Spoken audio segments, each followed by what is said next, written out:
Welcome to the Merton Heritage alphabet, an A to Z of our borough's colourful past. S in our alphabet is for the Surrey Iron Railway. By the early 19th century, growing industrialisation in Merton and the wider Wandle Valley meant there was a greater need for an effective transport network to carry goods. Landowners were encouraged to maintain the roads in their area, and the introduction of a turnpike system levying tolls was intended to support road maintenance. However, in practice, many local roads were pitted and uneven. Many were little more than dirt tracks that became boggy and impassable in bad weather. A canal scheme linking the Thames at Wandsworth and the Wandle Valley industries had been considered in 1799 but was rejected due to doubts over the water supply. A rail route was therefore considered a better option. A number of privately owned railways were already in existence elsewhere, allowing mine and factory owners to transport their own goods over a limited area. However, in 1801, an Act of Parliament authorised construction of the Surrey Iron Railway as the first publicly owned railway in the world. During the early stages, it was thought that the railway might form part of a longer route from London to Portsmouth, not least as England was still at war with France and needed to transport munitions as well as commercial goods to its key naval base.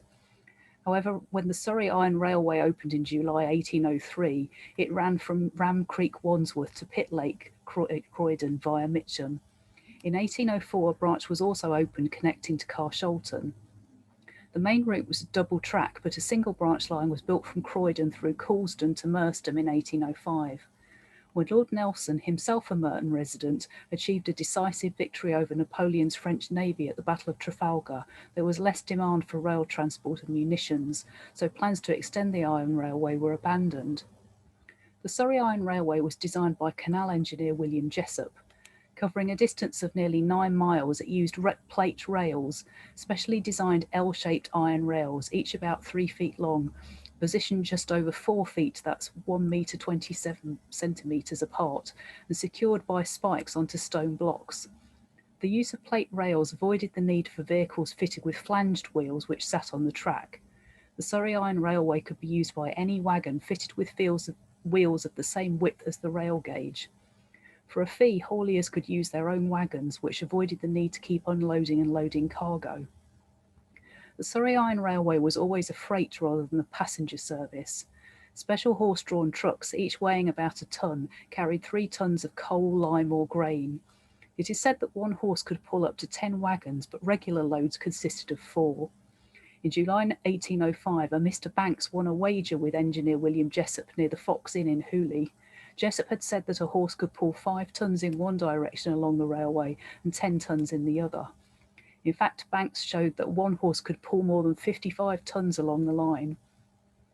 At the start of the Surrey Iron Railway route, cranes at a Wandsworth wharf were used to transfer freight from Thames River transport to the railway trucks. Toll gates were positioned at points along the route, and toll keepers collected a fee that enabled hauliers to pass along the railway. A stone cottage shown here in Colliers Wood is thought to have been a toll gate keeper's cottage and survived until around 1950.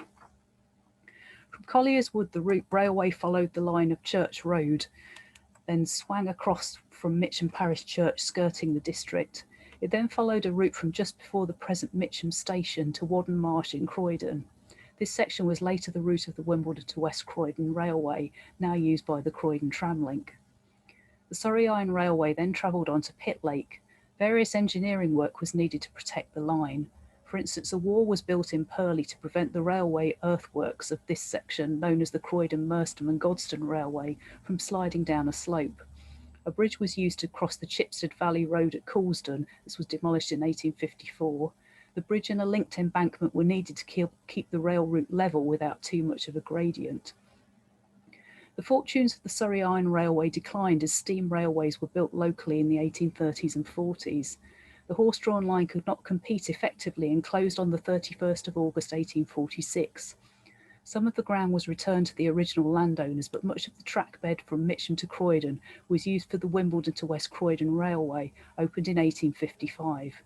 This ceased operation in 1997, and much of the route was redeveloped to form the Croydon Tram Link, opened in May 2000. Today, the Surrey Iron Railway is commemorated with a plaque and stone blocks in the wall of the former Young's Brewery at York Road, Wandsworth.